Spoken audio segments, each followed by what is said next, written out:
Selamat pagi pemirsa, kita hadirkan informasi pertama untuk mengawali pagi hari ini. Sebanyak kurang lebih 50 bangunan kontrakan di sejumlah lapak barang bekas di Jalan Bintaro Permai 3, Pesanggerahan, Jakarta Selatan ini hangus terbakar. Terlihat kepulan asap hitam dan kobaran api membumbung tinggi membakar puluhan bangunan kontrakan dan lapak barang bekas. Kebakaran yang melanda kawasan padat penduduk ini membuat warga panik dan mengevakuasi barang-barang untuk diselamatkan. Petugas pemadam kebakaran yang tiba di lokasi bersama warga pun bahu-membahu mencoba untuk memadamkan api. Belum diketahui secara pasti penyebab terjadinya kebakaran, sementara petugas masih melakukan pendataan dan penyelidikan lebih lanjut untuk memastikan penyebab kebakaran.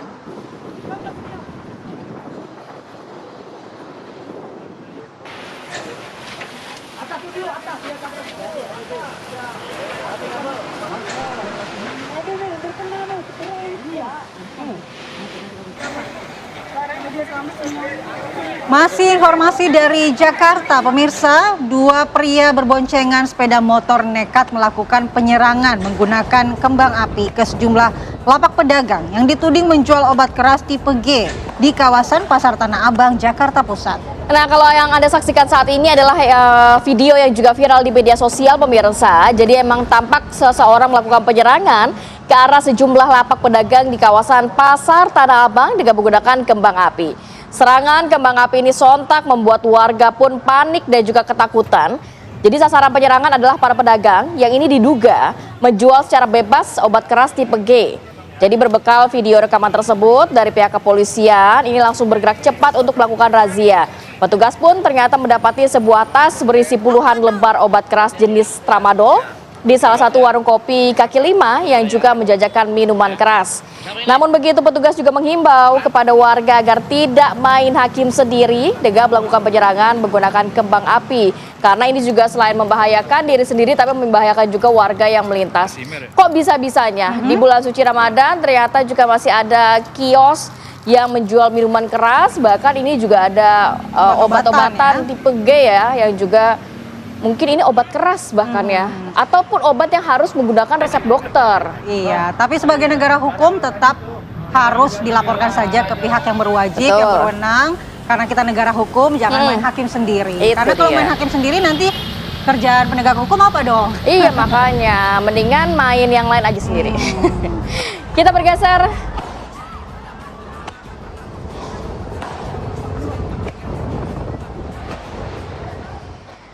Assalamualaikum warahmatullahi wabarakatuh. Selamat pagi pemirsa. Selamat pagi, Gimana pemirsa. kabarnya hari ini? Masih di Jakarta apa sudah di kampung halaman? Nah. Karena melihat wah sudah banyak banget yang memilih untuk memudik lebih awal. Kita juga nanti akan pantau ya, kondisi di Pelabuhan Arus Ciwandan mudik. dan juga di jalur Limbangan Garut Jawa Barat, apakah memang sudah cukup ramai di Iya, sana betul malah? sekali. Malah pulang kampung hari ini? Tahun ini? Tahun ini kayaknya enggak dulu deh. Enggak dulu. Tahan dulu. Siaran dulu ya bersama saya ya. Dulu. Kita tugas dulu hari Lebaran. Kita tugas menemani dulu, pemirsa yang sudah mudik maupun masih di Jakarta. Nah, kita akan bahas, tapi kita juga akan hadirkan informasi-informasi menarik untuk pemirsa. Ini uang ratusan juta rupiah milik seorang pengusaha untuk membayar tunjangan hari raya di kota Batam, Kepulauan Riau, raib di gondol maling. Modus pelaku dengan mengamati gerak-gerik korban usai mengambil uang di bank dan memecahkan kaca mobil. Nah, ini sebenarnya tindakan seperti ini tuh seringkali terjadi apalagi sudah mendekati Hari Raya Idul Fitri ya. Pemirsa harap berhati-hati karena ada dua pria ini berboncengan sepeda motor lalu lalang melihat situasi di area parkir kawasan bank swasta, tepatnya di wilayah Nagoya, Kota Batam, Kepulauan Riau. Kedua pelaku ini sebelumnya memang memantau pergerakan nasabah sejak keluar dari bank setelah melakukan penarikan uang. Melihat korban meninggalkan uang dalam mobil SUV hitam, pelaku ini langsung melancarkan aksinya, memecahkan kaca mobil, lalu begasak tas berisi uang tunai. Akibat kejadian ini, korban bahkan mengalami kerugian yang nominalnya cukup besar, 375 juta rupiah. Pelaku yang sempat kabur ini ke Timbilahan Riau akhirnya berhasil ditangkap oleh pihak kepolisian. Alhamdulillahnya pelaku langsung diamankan oleh pihak kepolisian ya. Ini kan uangnya juga uang THR untuk karyawannya, nominalnya besar juga. Dan ini juga beberapa waktu lalu terjadi juga loh di rest area Cikampek, juga ada nih yang Hal serupa ya? modus pecah kaca mobil, tapi itu mungkin barang-barang pribadi dari pengendara atau pemudik. Waspadalah, karena kejahatan terjadi tidak hanya motif dari pelaku, Tapi ada kesempatan. Iya. Kita bergeser ke informasi selanjutnya, pemirsa. Kapolsek Pakenjeng, Garut, Jawa Barat ini diancam akan dibunuh oleh jagoan kampung. Waduh, jagoan kampung Rati, ini pelaku tak berkutik setelah diseret polisi menuju kendaraannya. Pria yang diketahui bernama Tion sebelumnya melontarkan kalimat akan menghabisi nyawa camat dan Kapolsek Pakenjeng Garut. Peristiwa terjadi di Jalan Raya Pakenjeng saat melakukan patroli. Polisi menemukan sebilah golok di tas milik pelaku. Mau jadi jagoan, akhirnya ketangkap juga. Kira-kira ini nggak ya? Masih berani kayak gini nggak ya kalau udah diamankan begini? Antara jagoan atau premanisme Nah, ya? itu dia.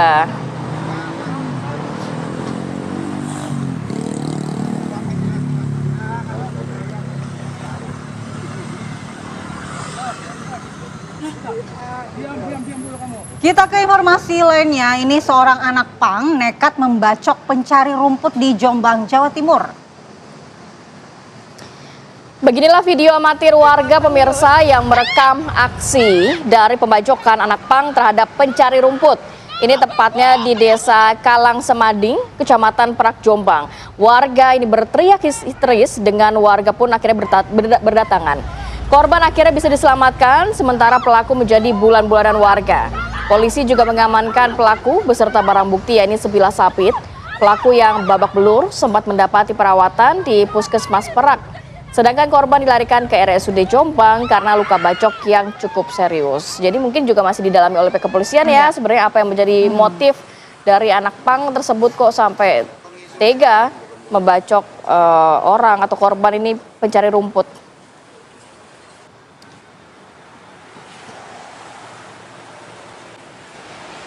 Ya, mungkin Anda warga Pati, Jawa Tengah sudah biasa dengan tradisi tongtek atau membangunkan warga untuk sahur. Ini tapi ternodai dengan aksi kekerasan remaja.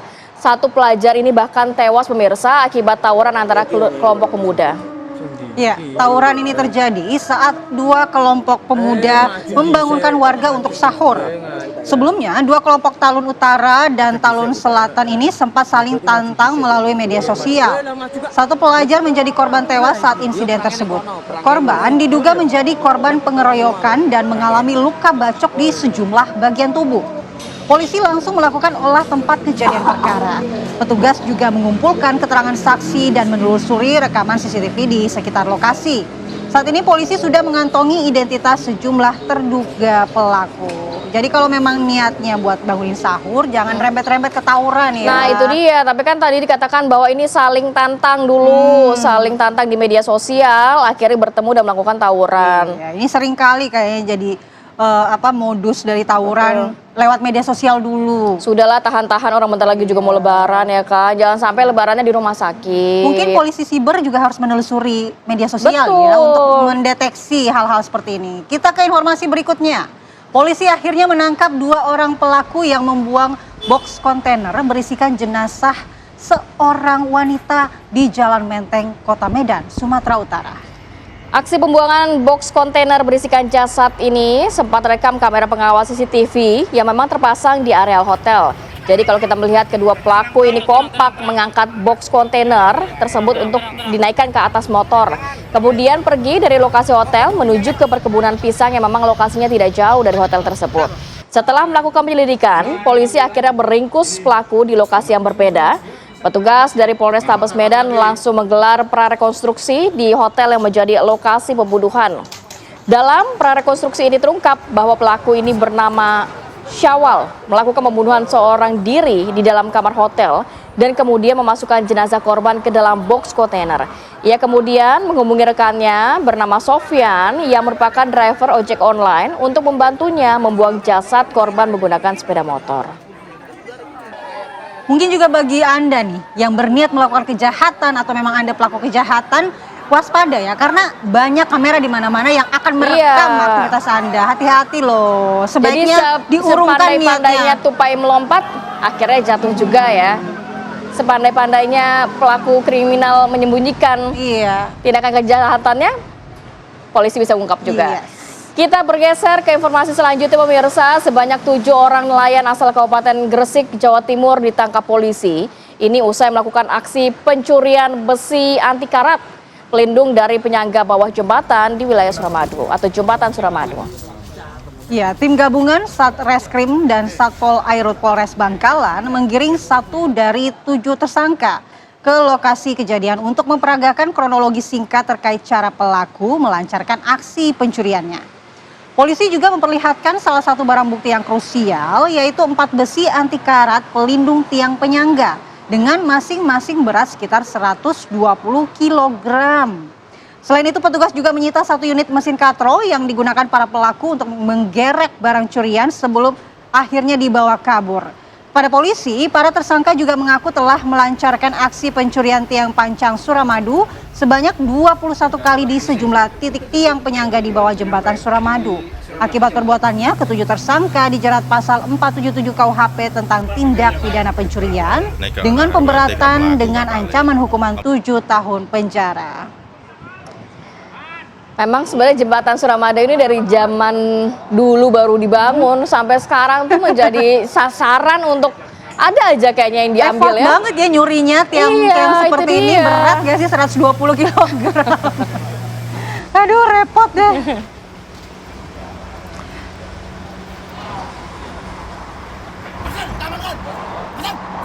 Kita jeda dulu pemirsa, namun jangan kemana-mana. Kami akan hadirkan informasi lainnya, diantaranya Komisi Pemberantasan Korupsi atau KPK menetapkan 2 orang tersangka sebagai tersangka ya dalam operasi tangkap tangan atau OTT yang menyeret Bupati Cilacap Syamsul Aulia Rahman terkait dugaan penerimaan atau fee proyek yang ada di wilayah Kabupaten Cilacap, Jawa Tengah. Sesaat lagi.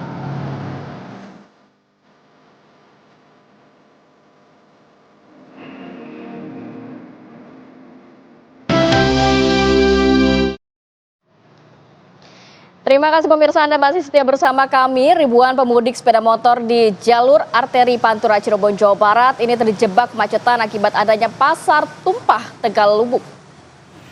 Kemacetan panjang ini terjadi di ruas jalur utama Pantura, tepatnya di depan Pasar Tumpah Tegal Gubuk, Kabupaten Cirebon, Sabtu siang. Kendaraan yang didominasi roda 2 sepeda motor hanya bisa bergerak merayap dengan kecepatan maksimal 10 km per jam. Bahkan sesekali laju kendaraan nyaris tak bergerak akibat hilir mudik pengunjung Pasar Tumpah. Selain itu juga disebabkan para pedagang yang jualannya di bahu jalan. Pada H-6 jelang Lebaran, arus lalu lintas di jalur Pantura mulai menunjukkan peningkatan yang cukup signifikan. Ribuan kendaraan pemudik bermotor dari Jakarta menuju Jawa. Keberadaan Pasar Tumpah di sepanjang Pantura membuat pemudik harus menghadapi kemacetan. Dan pemudik juga harus mewaspadai titik pasar tumpah yang berada di Cirebon seperti Pasar Tumpah Tegal Gubuk, Pasar Minggu, Pasar Pleret, dan Pasar Tumpah Gebang Cirebon. Jadi banyak sekali ternyata ya di jalur Pantura ini titik-titik pasar tumpah dan itu menjadi simpul kemacetan bagi para pemudik. Ini tiap tahun begini sih pastinya, apalagi sudah mendekati peak Lebaran dari pemudik ya, kan banyak juga yang pemudik juga mengambil langkah untuk mudik lebih awal. Tapi ternyata sudah terjadi kemacetan ya. Ini belum peaknya loh, malah gimana bayangkan kalau sudah puncaknya akan seperti apa nih nanti kemacetan yang terjadi. Di H-3 biasanya ya. Selanjutnya pemudik yang menggunakan sepeda motor melalui pelabuhan Ciwandan, ini kota Cilegon, Banten, mulai mengalami peningkatan juga pemirsa. Untuk mengantisipasi kepadatan kendaraan, petugas di Pelabuhan Ciwandan menerapkan sistem buka tutup di area masuk pelabuhan. Langkah tersebut dilakukan agar antrian kendaraan tidak menumpuk di dalam buffer zone. Berdasarkan data dari otoritas Pelabuhan Ciwandan, tercatat sebanyak 2.858 pemudik yang menggunakan sepeda motor telah diseberangkan menggunakan kapal menuju Pelabuhan Bakaheni, Lampung. Jadi memang saat ini kita tahu bahwa dibagi 3 ya, ada yang khusus untuk kendaraan roda 4, ada yang khusus untuk kendaraan roda 2 seperti di Ciwandan, ada juga yang dikhususkan untuk truk-truk dengan logistik, kapasitas yang besar untuk logistik.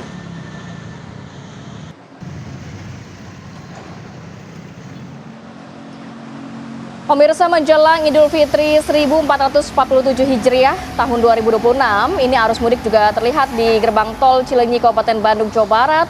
Pada Sabtu malam ternyata mulai mengalami peningkatan. Berdasarkan data Satlantas Polresta Bandung, sejak pukul 6 hingga 18.00 waktu Indonesia Barat, jumlah kendaraan dari arah Jakarta yang keluar melalui gerbang tol Cileunyi mencapai 18.862 unit, meski terjadi peningkatan. Sementara itu volume kendaraan yang melintas di jalur nagrek mencapai sekitar 26.960 kendaraan. Dan ini didominasi oleh kendaraan roda 2 dengan tujuan Garut, Tasikmalaya hingga wilayah Jawa Tengah. Pihak pengelola tol di gerbang tol Cileunyi juga telah membuka 10 gardu tol guna memperlancar arus kendaraan yang keluar dari ruas tol tersebut.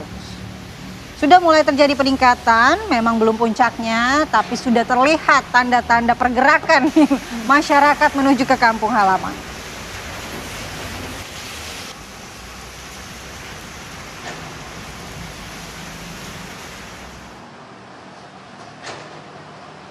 Korlantas Polri mencatat pergerakan kendaraan pemudik yang keluar dari Jakarta masih relatif rendah pada hari kedua operasi ketupat. Hingga tadi malam tercatat baru sekitar 459.000 kendaraan yang meninggalkan ibu kota atau sekitar 23% dari total proyeksi arus mudik tahun ini. Prediksi kami memang tanggal 15 ada peningkatan, namun pada malam hari ini kami menyampaikan bahwa yang keluar ke Jakarta kurang lebih kendaraan 459.570 kendaraan. Jadi masih ada dari proyeksi keluar ke Jakarta itu 3.671, 28 kendaraan, jadi masih ada sekitar 3,2 juta. Ya, jadi masih ada kurang lebih 76,9%. Nah, tentunya kami akan mengantisipasi sisa pelaksanaan operasi ketupat, ya, terutama pada arus mudik. Kemungkinan prediksi kami hari Rabu, Kamis, Jumat itu akan terjadi lonjakan. Kita bergeser ke informasi selanjutnya. Komisi Pemberantasan Korupsi KPK menetapkan 2 orang sebagai tersangka. Ini dalam operasi tangkap tangan atau OTT yang menyeret Bupati Cilacap Syamsul Aulia Rahman terkait dugaan penerimaan atau fee proyek yang ada di wilayah Kabupaten Cilacap, Jawa Tengah. KPK dikabarkan telah menetapkan Bupati Cilacap Syamsul Aulia Rahman dan Sekretaris Daerah Sekda Cilacap Satmoko Danardono sebagai tersangka. Juru bicara KPK Budi Prasetyo menjelaskan bahwa penetapan tersangka dilakukan sesuai tenggat waktu yang diatur dalam undang-undang, yakni 1 kali 24 jam setelah penangkapan para pihak yang terjaring operasi. Penetapan status hukum ini dilakukan terkait dugaan tindak pidana pemerasan dalam pelaksanaan sejumlah proyek di lingkungan pemerintah Kabupaten Cilacap. Sebelumnya pemirsa, KPK melakukan OTT dengan menangkap 27 orang yang terdiri dari Bupati Cilacap Syamsul Aulia Rahman, sejumlah pegawai aparatur negara dan beberapa pihak swasta. Puluhan orang tersebut sempat menjalani pemeriksaan awal di Polresta Banyumas hingga Jumat malam. Dari hasil pemeriksaan awal, 13 orang dibawa ke gedung KPK untuk menjalani pemeriksaan intensif. Nggak tanggung-tanggung, Rati, langsung 27 orang yang di OTT ini menu-menuhin KPK nih kayaknya. Tapi tidak menutup kemungkinan juga jangan-jangan kalau sudah ditelusuri oleh pihak ke KPK ini ternyata bisa lebih banyak lagi yang terseret, itu dia yang dikhawatirkan ya. Pagi, Pak. Ya, kita ke update informasi terkait dengan aktivis Kontras, ya ini Andri Yunus yang mengalami insiden penyiraman air keras di kawasan Jalan Salemba, Jakarta. Koalisi Masyarakat Sipil dan Menteri Hak Asasi Manusia mendesak kepolisian menangkap dalang di balik aksi penyerangan tersebut.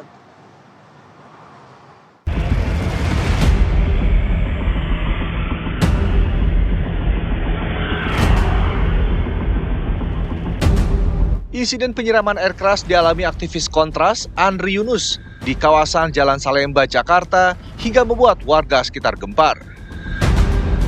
Warga panik saat mendengar suara jerit kepanasan korban.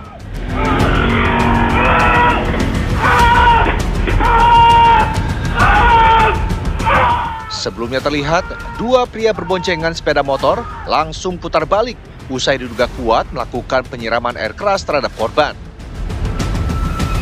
Saat berpapasan dengan korban, pelaku yang duduk di kursi belakang menyiramkan cairan yang diduga air keras ke wajah korban. Seketika saja korban menjerit kepanasan sambil menjatuhkan sepeda motornya. Akibat dari kejadian tersebut, korban mengalami luka bakar di bagian wajah, mata, dada, dan kedua tangannya. Usai kejadian, Andri Yunus menjalani operasi implan kornea mata di Rumah Sakit Cipto Mangunkusumo, Jakarta Pusat pada Jumat malam. Menurut Koalisi Masyarakat Sipil, korban mengalami luka bakar cukup parah hingga 24%. Meski kita tahu juga dampak dari serangan itu sangat fatal, 24% tubuhnya terluka parah, tapi semoga harapan terus harus kita nyalakan, semoga Andri terus pulih, dan doa kita semua untuk Andri. Koalisi Masyarakat Sipil mendesak agar kepolisian bekerja serius agar bisa menangkap kedua pelaku penyiraman air keras serta mengungkap motif dan menangkap dalang di balik aksi penyerangan tersebut. Sementara itu, Menteri Hak Asasi Manusia Natalius Pigai menyampaikan keprihatinannya atas peristiwa yang menimpa aktivis Kontras Andri Yunus. Ia menegaskan aksi premanisme seperti itu tidak boleh terjadi lagi di Indonesia dan mendesak aparat kepolisian untuk segera mengungkap serta menangkap pelaku. Kalau ada perbedaan pendapat, diselesaikan dengan baik. Demokrasi kita tumbuh, berkembang, kita mengalami surplus demokrasi, tapi tidak boleh ada kekerasan terjadi kepada siapapun, termasuk aktivis dan civil society. Saya meminta kepolisian harus putus tuntas supaya sampai mendapatkan rasa keadilan bagi mereka dan keluarga korban. Dari Jakarta, tim TV One mengabarkan.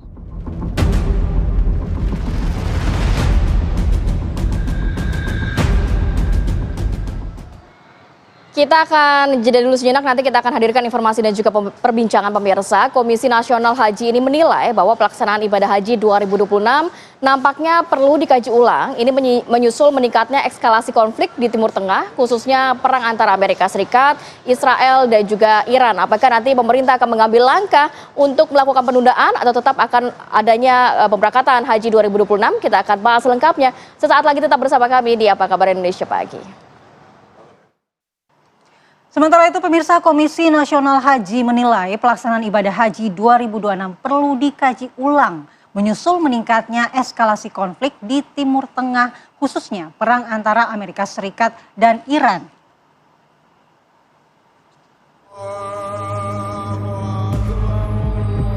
Komisi Nasional Haji menilai pelaksanaan ibadah haji 2026 perlu dikaji ulang menyusul meningkatnya eskalasi konflik di Timur Tengah, khususnya perang antara Amerika Serikat dan Iran. Situasi keamanan di kawasan dinilai masih belum stabil, sehingga pemerintah diminta berhati-hati dalam mengambil keputusan terkait keberangkatan jemaah. Sebelumnya, Komisi 8 DPR RI juga meminta pemerintah menyiapkan berbagai skenario, termasuk opsi penundaan haji 2026 jika kondisi keamanan memburuk. DPR menegaskan keselamatan jemaah harus menjadi prioritas utama, terutama jika jalur penerbangan menuju Arab Saudi terdampak konflik. Sementara itu, Duta Besar Arab Saudi untuk Indonesia, Faisal Abdullah H.A.Modi memastikan persiapan pelaksanaan ibadah haji 2026 lancar dan tidak terpengaruh perang di Timur Tengah. Masyarakat Indonesia diminta tak perlu khawatir karena persiapan berjalan dengan normal dan sudah matang dilakukan 100%. Tim TV One mengabarkan. الأمور والترتيبات المتعلقة بالحج الحمد لله ماشية حسب الخطط الموضوع ما في عليها أي تغيير وبعون الله إن شاء الله موسم الحج يكون في جميع الخطط أسوة بالأعوام الماضية ما في شيء إن شاء الله الأمور سليمة ونطمنهم إن شاء الله الأمور كلها طيبة بعون المملكة العربية السعودية آمنة الحمد لله آمن الأمن في المملكة العربية السعودية على ما يرام سواء الآن في موسم الحج في جميع الأوقات.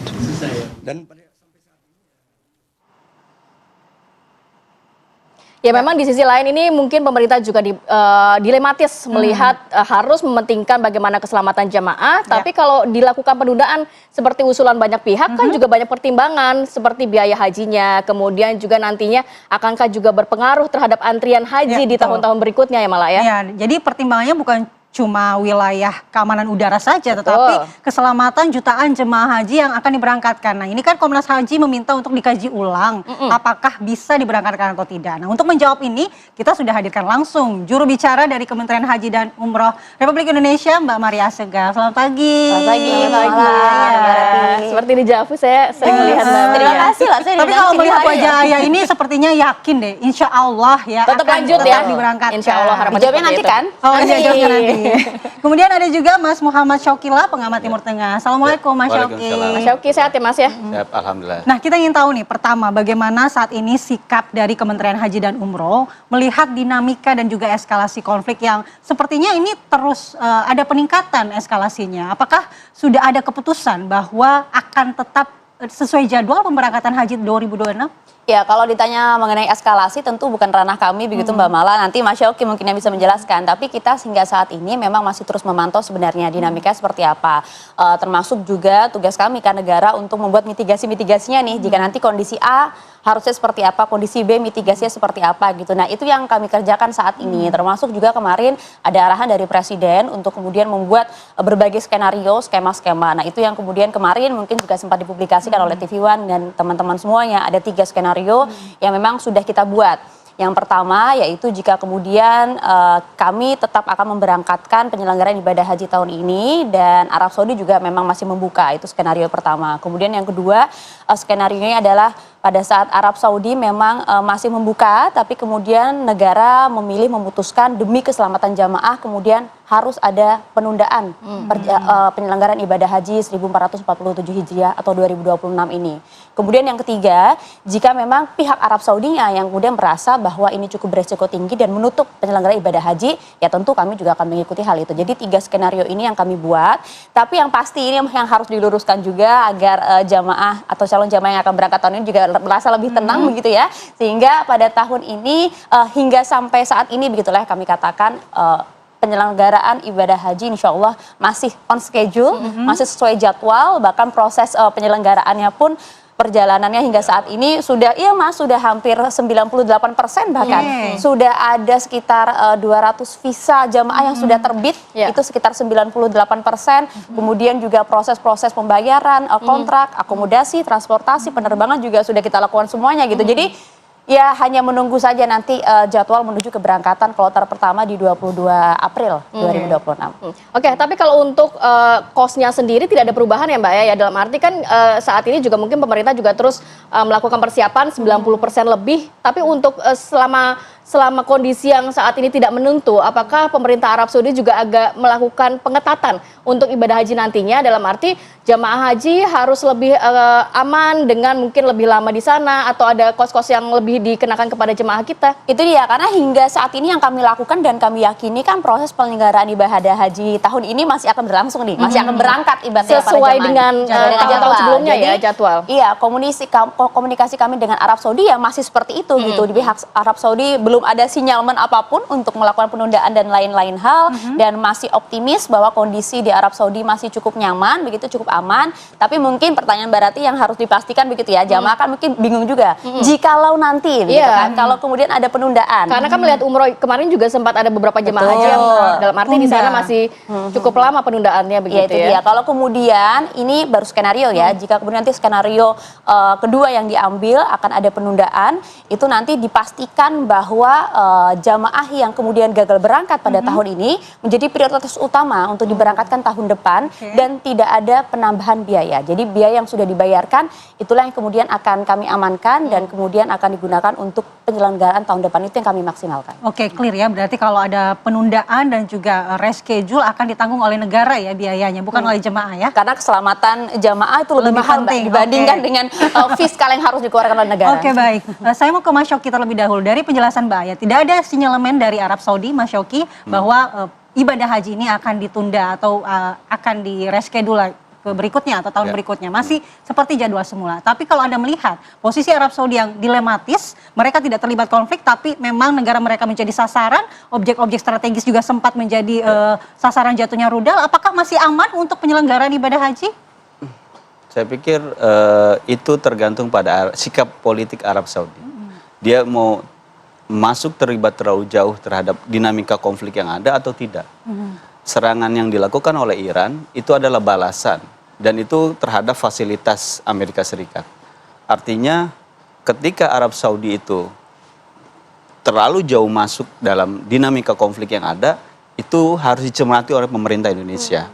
Nah, karena itu akan berefek pada bagaimana kemudian retaliasi yang dilakukan oleh Iran akan dilakukan juga terhadap fasilitas-fasilitas Amerika Serikat di Timur Tengah. Nah, ini artinya ini perlu pencermatan gitu ya. Pencermatan dari pemerintah Indonesia terkait dengan eskalasi konflik. Nah, walaupun memang kita juga harus membangun tadi mitigasi. Saya juga calon jamaah haji ini udah tahun ini. Dan semua saya pikir persiapan sudah oke. Saya sudah dapat tanggal, sudah dapat visa segala macam, sudah keluar semua. Artinya semua sudah ready dan bahkan jauh sebelumnya ini pemerintah sudah, bukan saya ini ya, saya merasakan gitu ya. Sudah tahun-tahun lalu pasca lebaran itu masih ada dinamika. Kalau sekarang sudah Ramadan udah selesai semua. Artinya kesiapannya sudah ada. Cuma memang persoalannya adalah bagaimana Arab Saudinya menyikapi dinamika situasi yang ada. Karena begini, kalau Arab Saudi masuk terlalu jauh, ada dua hal yang menurut saya penting. Pertama, bagaimana situasi keamanan regional dan juga harus diingat juga haji adalah pendapatan dari Arab Saudi. Ya, itu harus dipahami. Dalam kerangka visi 2030, Arab Saudi sudah lose dua. Pertama karena Covid, kedua karena ini. Artinya apakah kemudian Arab Saudi mau setelah Covid dia lose, kemudian yang ini tambah lagi ini? Dalam arti Anda mengatakan kemungkinan sih tidak akan ditutup seperti saat Covid. Kalau gitu ya? misalkan dia berhitung soal national interest-nya Arab Saudi, maka dia tidak akan masuk dalam wilayah dinamika konflik yang terjadi, perang yang terjadi. Oke Mas Yoki, tapi memang mungkin Arab Saudi tidak mengambil langkah untuk masuk ke dalam. Tapi kita melihat dari rentetan serangan yang dilakukan Iran ke negara-negara di Teluk, Arab Saudi, Saudi Aramco kena. Kemudian juga dari Jumat hingga Sabtu malam. Ini baru sehari, baru hari kemarin begitu ya. Serangan ini sudah dilakukan ke Qatar, Arab Saudi, Kuwait hingga Yordania. Berbicara mengenai eskalasi sendiri, kita tahu bahwa Amerika Serikat saat ini meningkatkan kehadiran militernya lebih tinggi lagi, 2.500 marinir tambahan dikirimkan, mengerahkan kapal perang termasuk kapal serbu amfibi. Eskalasinya akan semakin meluas, inilah yang akhirnya dikhawatirkan oleh masyarakat dunia, eskalasinya semakin meninggi, serangan ke negara Teluk semakin masif, dan akhirnya berakibat kepada mungkin jemaah haji kita yang akan berangkat. Itu juga harus dilihat juga bahwa haji itu adalah ritual tahunan umat Islam di seluruh dunia. Artinya kalau Indonesia mau memainkan peran, maka diplomasi keagamaan, diplomasi haji itu harus dilakukan. Bukan hanya terhadap misalkan Arab Saudi saja, mungkin ke Iran tetapi ke Iran juga, ke Cina juga, ke Rusia juga. Untuk apa ini? Karena ini kan proksi ya, proksi seperti saya melihat proksi. Bagaimana misalkan Rusia juga diklaim membantu Iran, Cina juga demikian. Nah, dan juga negara-negara Timur Tengah masih wait and see, dan termasuk juga negara-negara Inggris masih menahan diri. Dan artinya ini semua masih menahan diri ya, kecuali memang Israel dengan Amerika Serikat. Nah, apakah kemudian pihak-pihak yang bertikai ini mau dicemooh, atau dalam tanda kutip ya, diserang dalam tanda kutip oleh umat Islam di seluruh dunia karena masih berkonflik di tengah situasi momentum ibadah haji, ritual tahunan umat Islam yang sangat ini sekali, sangat penting sekali buat umat Islam. Karena haji kan tidak hanya dari Indonesia. Nah, itu harus dimaksimalkan, bukan hanya soal bagaimana kelancaran ibadah haji oleh pemerintah, akan tetapi Kementerian Luar Negeri juga harus melobi Cina, melobi Rusia, melobi negara-negara yang ada ini mau umat Islam punya ritual besar, yuk kita berhenti dulu. Setelah itu yuk mau ini ya silahkan Anda Walaupun diskusikan kayaknya agak lagi. sulit ya, kalau Ya memang melihat agak sulit, Gaza, tapi kan serangan Israel deeskalasi dilakukan itu Ramadan, ya, kemudian ya betul. Lebaran, Ya, bahkan betul. musim haji juga. Betul. Iya. Akan tetapi kan kita harus dalam konteks mencari perdamaian, situasi damai, kita harus optimis. Ya, ya. Di tengah situasi yang genting sekalipun, kita harus terus mengupayakan perdamaian kan. Ya. Apalagi ini kan umat Islam di seluruh dunia. Bayangkan kalau di Indonesia, saya ini nunggu haji 13 tahun Mbak Maria. Dari 2013 sampai hari ini karena COVID, lalu kemudian Dan kami kita jemaah bergeser. haji terbesar nih Indonesia Nah, ya. belum lagi negara-negara yang lain juga kan demikian. Ya. Nah, ini menurut saya umat Islam terbesar di dunia Indonesia memiliki legitimasi untuk menyampaikan bukan hanya soal haji saja. Ya. Bagaimana ini negara-negara yang berkonflik disampaikan. Walaupun pasti mereka punya egonya masing-masing ya. Nah, apa kemudian mereka mau menurunkan egonya masing-masing demi ritual yang sangat sakral buat umat Islam Baik. ini. Ya. Oke, baik. Nanti kita akan minta tanggapan dari Mbak Aya juga. Ini terkait dengan skenario, salah satu skenarionya adalah mengalihkan rute penerbangan ke Arab Saudi agar mungkin lebih ada jaminan keselamatan. Baik, kita akan jeda terlebih dahulu, saat lagi pemirsa. Baik, kita lanjutkan dialog. Saya mau ke Mbak Aya. Jika memang haji tetap berangkat sesuai dengan jadwal, pemerintah kan ada skenario mengalihkan rute penerbangan. Nah, sejauh mana pematangan rute ini, koordinasi dengan otoritas Arab Saudi, maskapai, seperti apa? Oke, itu kalau skema yang pertama ya, yang kemudian akan kami lakukan dan itu yang sampai hari ini masih kami yakini gitu, Mas Syauqi. Jadi memang jika kemudian negara memutuskan untuk tetap memberangkatkan dan juga menjalankan penyelenggaraan ibadah haji tahun ini di tengah banyaknya resiko yang cukup tinggi tentu begitu ya, kami melakukan beberapa mitigasi, Mbak Mala, Mbak Rati. Jadi paling tidak yang pertama itu dia merubah rute penerbangan gitu yang tadinya mungkin melewati daerah-daerah konflik misalnya kan lewati sekitar Oman gitu ya. Jadi kita paling tidak menggunakan rute-rute yang tidak melintasi zona konflik seperti misalnya Qatar, kemudian juga Arab Saudi, Uni Emirat Arab dan lain-lain begitu ya, termasuk juga Iran. Tapi kita melintasi jalur selatan itu jadi melewati Samudra Hindia, kemudian melintasi Afrika Timur. Nah, tapi kan kalau melintasi jalur selatan ini terlebih jika kemudian ada harus ada transit dulu begitu ya di Afrika Timur gitu. Ini tentu akan memakan waktu yang lebih lama, sekitar Dan biaya 4 lebih hingga mungkin 6 juga jam. ya. Biayanya pun juga akan lebih seperti itu. Nah, tapi ini yang tentu harus kita mitigasi, yang paling penting kan adalah keselamatan jamaah. Kami juga tentu akan berkoordinasi dengan otoritas Arab Saudi untuk memberikan jaminan keamanan ibaratnya terhadap jalur penerbangan Arab Saudi jamaah Indonesia kami begitu. Bagaimana kemudian jalur ini betul-betul dipastikan aman sehingga jamaah kita tidak hanya kemudian aman pada saat terbang dari tanah air menuju ke Arab Saudi saja, tapi juga nanti pada saat kembali dari Arab Saudi menuju ke tanah air itu yang juga akan kami komunikasikan dan sedang paralel kami lakukan juga bersama dengan pihak Gaza, dengan pihak aviasi sipil Arab Saudi begitu untuk bisa memberikan jaminan aman tersebut. Termasuk juga kami lakukan juga komunikasi kami bersama dengan pihak maskapai untuk memastikan bisa tidak kemudian jika ada pengalihan rute ini, sejauh ini sih komunikasi kami bersama dengan pihak Garuda dan juga Saudi Arabia masih sesuai dengan kontrak awal begitu ya, dan mereka meyakini insya Allah akan aman saja.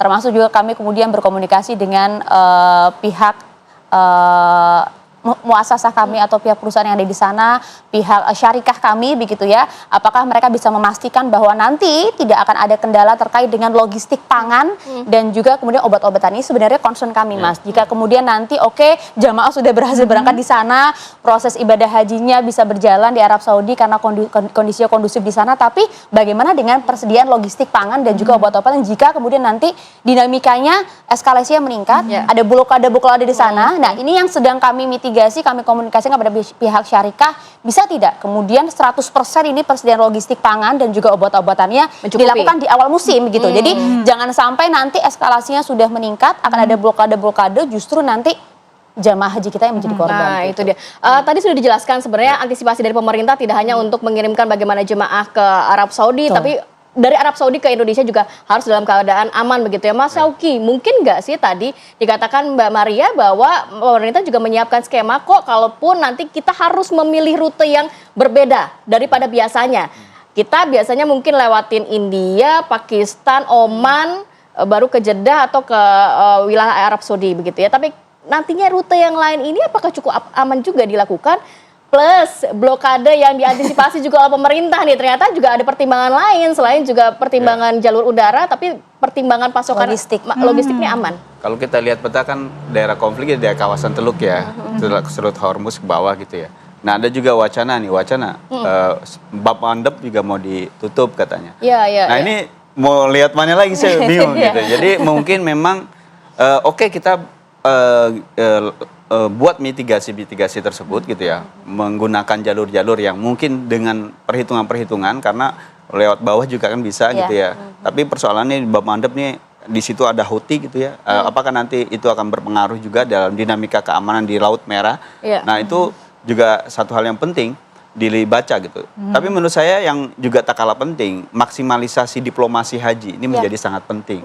Karena bagaimanapun juga negara-negara ini berproksi, berkonfliknya berproksi. Artinya sudah mulai menggerakkan pemerintah Indonesia menjadi jalur-jalur kanal-kanal diplomatik yang ada, melakukan diplomasi haji ke berbagai arah. Karena bagaimanapun juga bukan termasuk untuk kepentingan bukan untuk kepentingan Indonesia, umat Islam seluruh dunia. Kita punya tanggung jawab cukup besar karena jumlah umat Islam terbesar di dunia itu ada di Indonesia. Dan bagaimanapun juga kita punya suara ke berbagai macam pihak yang sedang berseteru ini untuk kemudian Anda harus tahu momen sakral umat Islam seluruh dunia ini Anda harus menghormati. Nah, ya walaupun tadi apakah kita agak sedikit pesimistis dengan eskalasi yang ada, tapi optimisme itu harus dibangun terus karena bagaimanapun damai itu menjadi kerangka yang sangat penting. Cost-nya bisa rendah gitu ya kalau dengan perdamaian. Kalau misalkan tidak ada atau kemudian jadi crowded yang rugi bukan hanya Arab Saudi, tentu Arab Saudi juga itu. Tapi kita semua, seluruh umat Islam, bukan hanya Indonesia, umat Islam di seluruh dunia itu juga rugi. Apakah mereka nggak reschedule juga, pesawatnya juga sama. Apalagi jalur Asia Selatan, dari Asia Selatan muter begini. Kan itu sesuatu semua tuh cost gitu ya. Nah ini oleh karenanya Pakistan harus diskusi dengan Indonesia, negara-negara Asia Selatan, negara-negara Asia Tengah juga yang saat ini juga diminta untuk terlibat, negara-negara seperti Turki juga punya peran. Nah ini menurut saya diplomasi melalui OIC yang hanya tersisa mungkin 1,5 bulan untuk musim haji ini. 40 hari. Tapi yang menarik gini, Mbak Rati, Mbak Mala, Mas Syoki, betul sekali begitu ya. Diplomasi haji ini yang kemudian jadi optimistis kami untuk kemudian penyelenggaraan ibadah haji ini bisa berlangsung. Termasuk juga terakhir kan kita tahu Pak Presiden berkomunikasi juga dengan MBS, Panggilan Arab Saudi, untuk memastikan bahwa jaminan keamanan itu ada, bisa membuat eskalasi ini paling tidak sedikit menurun gitu. Bahkan dimungkinkan juga komunikasi dengan pihak Amerika Serikat, Mbak Rati begitu. Jadi harapan kita kan ibadah haji ini kan ibadah sakral umat Muslim. Bahkan kalau kita bisa telisik lagi kan, ihram ini kan melambangkan kesetaraan gitu kan, betul, kemudian kebersamaan, bahkan perdamaian juga gitu. Nah jadi harapannya kemudian penyelenggara ibadah haji ini bisa menjadi salah satu upaya itu tadi untuk kemudian bisa meredam eskalasi. Harapan kami sih seperti itu ya, semoga ke depan eskalasinya juga kemudian tidak semakin meningkat gitu ya, agar penyelenggaraan ibadah haji ini tetap berlangsung dan eskalasi konflik Timur Tengah ini menurun. Aman, nyaman, lancar, tidak ada kendala yang berarti pastinya untuk penyelenggaraan ibadah haji tahun 2020. Yang pasti mantap dulu Mas, berangkat insya Allah. Terima kasih banyak Mbak Maria dan juga Pak Syauqi sudah hadir pagi hari ini. Sehat selalu. Assalamualaikum. Hati saya sudah ke Madinah, Mbak. Apa kabar Indonesia Pagi masih akan kembali dengan informasi menarik lainnya untuk Anda. Nyiung. Tapi saya sih optimis saya. Keluarga saya bilang, jadi enggak nih ya, tunggu aja.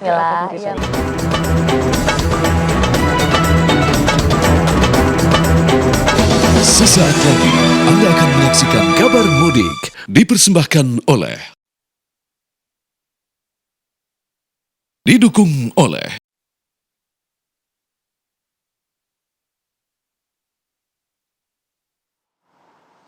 pemirsa. H-6 jelang Hari Raya Idul Fitri, dermaga eksekutif Pelabuhan Merak kini ramai penumpang, sementara pemudik yang menggunakan roda 4 masih lenggang dan juga diprediksi akan ramai pada malam hari.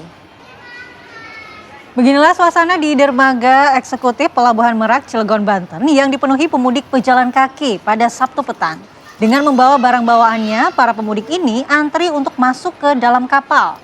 Dari data ASDP Merak pada H-8 Lebaran, sebanyak 50.362 orang penumpang telah menyeberang dari Merak ke Bakahuni. Salah seorang calon penumpang mengaku akan pulang ke kampung halamannya yang berada di Lampung. Meskipun harus menempuh perjalanan berjam-jam dengan cuaca panas, ia tetap memilih mudik pada siang hari dari Depok. Sementara itu, adapun pemudik yang menggunakan kendaraan pribadi masih terpantau lengang dan diprediksi akan mengalami keramaian pada malam hari.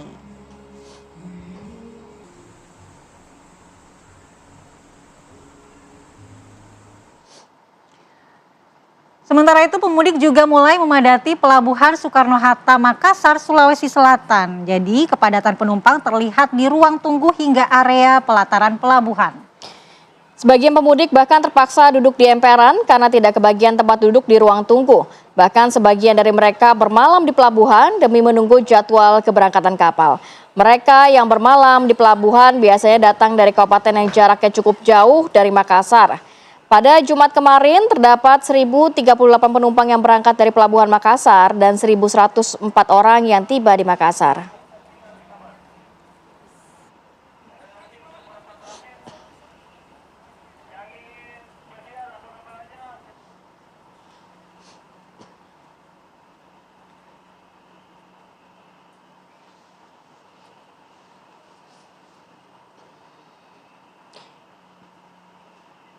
Ya, kita sapa rekan-rekan yang akan melaporkan situasi terkini pemirsa dari jalur mudik. Sudah ada rekan-rekan kami, ada Rehana Meziah dari jalur Limbangan Garut Jawa Barat dan juga Virgi Dainas dari Pelabuhan Ciwandan Cilegon Banten. Kita akan menuju ke Rehana terlebih dahulu. Rehana, bagaimana sebenarnya pantauan Anda lalu lintas di jalur Limbangan pada pagi hari ini?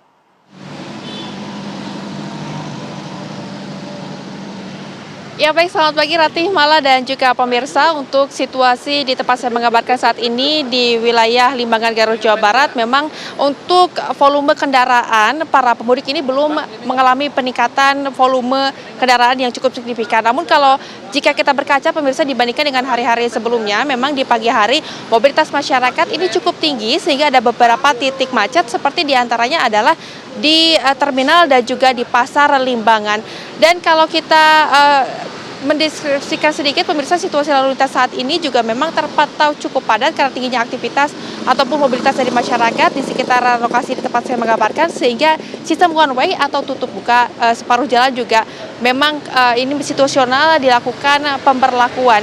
Di sisi lain pemirsa, untuk mengantisipasi lonjakan dari adanya arus mudik di tahun 2026, tim gabungan baik itu TNI Polri, BPBD, bahkan ini juga relawan dikerahkan. Ada sekitar 1.700 personel gabungan yang akan tersebar di 42 titik yang berbeda. Ini juga menjadi dua jalur yang berbeda pemirsa, diantaranya adalah di jalur Limbangan menuju Malangpong, kemudian juga di jalur Kadungora menuju Leles. Dua jalur ini merupakan jalur favorit yang dilewati oleh para pemudik, baik itu yang akan menuju ke Garut Kota ataupun yang akan menuju ke Kota Tasikmalaya. Dan juga pemirsa, memang pengamanan ini dilakukan di dua jalur utama tersebut. Adapun titik-titik macet yang perlu Anda waspadai jika Anda ingin melewati di sekitar jalur Limbangan Garut Jawa Barat, di antaranya adalah seperti di Pasar Limbangan, kemudian juga di Pertigaan Cibiuk, ada juga di pertigaan Warung Bandrek, kemudian juga di Pasar Lewo, pertigaan Pasar Malangbong menuju Sumedang, dan juga Tasikmalaya, serta hingga ke Tanjakan Gentong. Kemacetan juga kerap terjadi, ini karena ada penyempitan jalan yang juga ini dilakukan, dan untuk mengantisipasi adanya hal tersebut, pemirsa, pihak dari kepolisian juga telah melakukan kanalisasi yang dilakukan untuk mengurai kemacetan, terutama ini jelang arus mudik Lebaran 2026. Dan di sisi lain juga selain melakukan kanalisasi pemirsa, perbaikan jalan juga sudah dilakukan, namun ini juga masih perlu diantisipasi oleh Anda yang ingin melewati sekitaran jalur dari Nagrek kemudian menuju ke arah Limbangan ataupun ke arah Malangbong, ataupun dari Nagrek menuju ke arah Kadungora, bahkan ini hingga Leles, Garut Jawa Barat. Beberapa kontur jalan ataupun beda jalan di sini juga cukup ekstrim, diantaranya adalah jalur berkelok, bahkan ini juga bergelombang. Untuk itu pemirsa, Anda diminta untuk selalu waspada dan juga berhati-hati. Demikian informasi sementara, saya kembalikan kepada Anda di studio Ratih dan juga Mala. Baik, terima kasih laporan Rehana Meziah dari jalur Limbangan Garut Jawa Barat. Kalau tadi jalur darat, kita mau melihat bagaimana pemudik yang melalui Pelabuhan Ciwandan Cilegon Banten. Sudah ada Virgi Dainas, silahkan bagaimana kondisi di sana Virgi?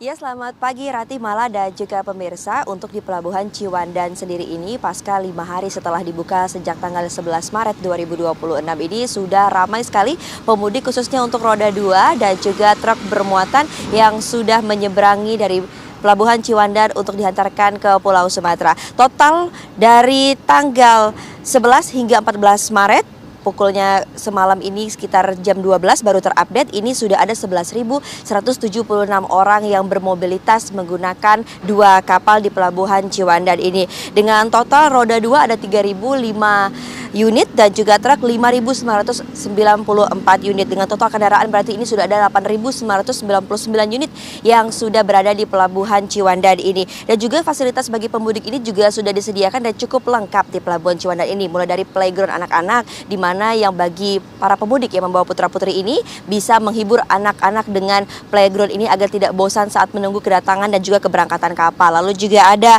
toilet portable, lalu ada musola, juga ada rambu pengarah, ambulans dan bengkel, kios BBM, dan juga area UMKM. Serta juga tenaga medis ini juga sudah didatangkan, yaitu Dokpol dari Kepolisian Polda Banten juga sudah dikerahkan untuk berstandby ataupun bersiaga di sekitaran Pelabuhan Ciwandan ini. Dan juga Pelindo ini memberikan dukungan operasional berupa pembebasan tarif jasa pelabuhan seperti jasa pandu, tunda, tambat, dan serta pelabuhan menjadi Rp0. Serta untuk menghadirkan layanan pelabuhan yang aman, lancar, dan nyaman ini seluruh petugas baik dari Satpol PP, lalu Jasa Marga, Dinas Perhubungan ini juga sudah bersiaga di setiap titik yang ada di Pelabuhan Ciwandan. Dan juga untuk kapal-kapal sendiri ini sudah dilakukan uji coba memang oleh Jasa Marga dan juga Dinas Perhubungan serta Pelindo sebelum dipersiapkan atau dibuka pada tanggal 11 Maret 2026.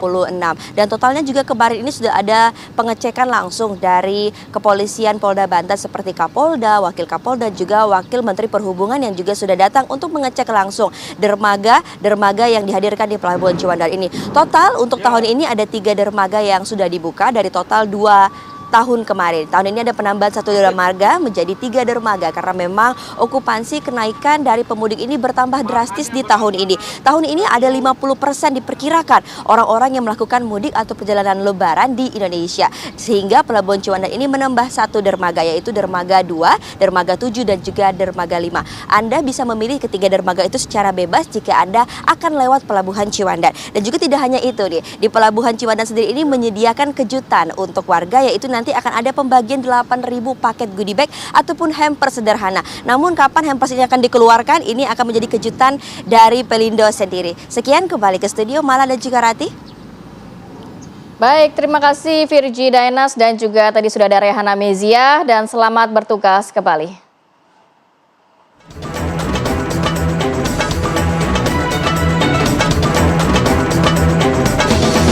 Anda baru saja menyaksikan Kabar Mudik. Dipersembahkan oleh, didukung oleh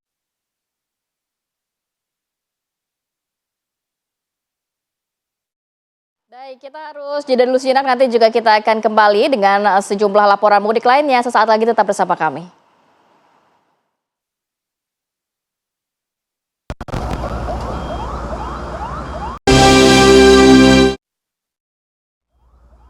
Kembali di Apa Kabar Indonesia Pagi, pemirsa, kecelakaan terjadi di ruas tol Jakarta Cikampek, kilometer 71 wilayah Karawang, Jawa Barat. Sebuah minibus menabrak bagian belakang truk.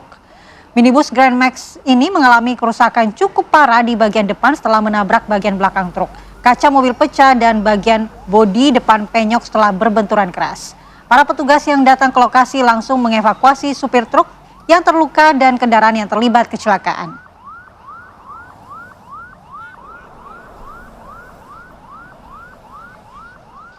Ya, kita akan langsung memantau bagaimana kondisi terkini bersama Agung Prasetya. Selamat pagi Agung, silakan informasinya. Ya, selamat pagi Rati, Mala, juga pemirsa. Memang betul tadi pada pukul 6 pagi terjadi kecelakaan di ruas tol Jakarta Cikampek kilometer 71, tepatnya selepas gerbang tol Cikampek Utama, yang mana kendaraan minibus Grand Max yang melaju dari arah Cirebon yang akan menuju ke arah Jakarta menabrak bagian truk yang ada melaju di depannya. Selain itu juga memang diduga sopir ini mengalami microslide dan menabrak kendaraan yang beriringan melaju di depan. Selain itu juga pada pagi tadi sopir minibus tersebut langsung dievakuasi ke rumah sakit dan mengalami luka-luka. Dan saat ini untuk kondisi lalu lintas sudah kembali normal dan bangkai kendaraan sudah dibawa ke Pulderek yang ada di wilayah Cikopo. Sementara untuk jalur mudik sendiri di ruas tol Jakarta Cikampek pada pagi hari ini terpantau ramai dan lancar meski belum terlihat adanya lonjakan kendaraan secara signifikan. Kalau kami melihat di lapangan dan data real time dari Jasa Marga, kendaraan pemudik yang menuju ke arah timur Pulau Jawa terus mengalami peningkatan, yang mana memang tadi juga sekitar pukul 7 sempat terjadi antrian dan kepadatan di sekitar gerbang tol Cikampek Utama, sehingga pihak pengelola tol membuka gardu transaksi lebih banyak untuk menuju ke arah Jawa, yakni sebanyak 19 gardu transaksi, sedangkan gardu transaksi yang dibuka menuju ke arah Jakarta hanya 11 gardu transaksi. Dan selain itu juga pemirsa, memang pihak kepolisian dan pengelola tol juga terus menghimbau ke para pemudik yang akan melakukan perjalanan mudik agar selalu berhati-hati dan jaga kondisi stamina agar saat melakukan perjalanan selamat sampai tujuan. Sementara itu yang dapat kami kabarkan di lokasi gerbang tol Cikampek Utama. Rati, kembalikan ke Anda di studio. Baik, terima kasih laporan Agung Prasetyo dari gerbang tol Cikatama, Karawang, Jawa Barat. Jadi bagi para pemudik tetap berhati-hati Ya, betul. di musim mudik ini memang rawan kecelakaan. Jadi selalu waspada dan ikuti arahan dari petugas ya. Terima kasih Agung, selamat bertugas kembali. Oke, ini juga harus menjadi jumpa kita hari ini ya pemirsa. Terus saksikan apa kabar Indonesia pagi 6.30 sampai 8.30. Jadi tambahin dong Tia. Kalau weekend cuma sampai jam 8. Nah, itu dia. Akhir kata saya Kamarati Kusuma. Saya Niko Malang, terima kasih, sampai jumpa.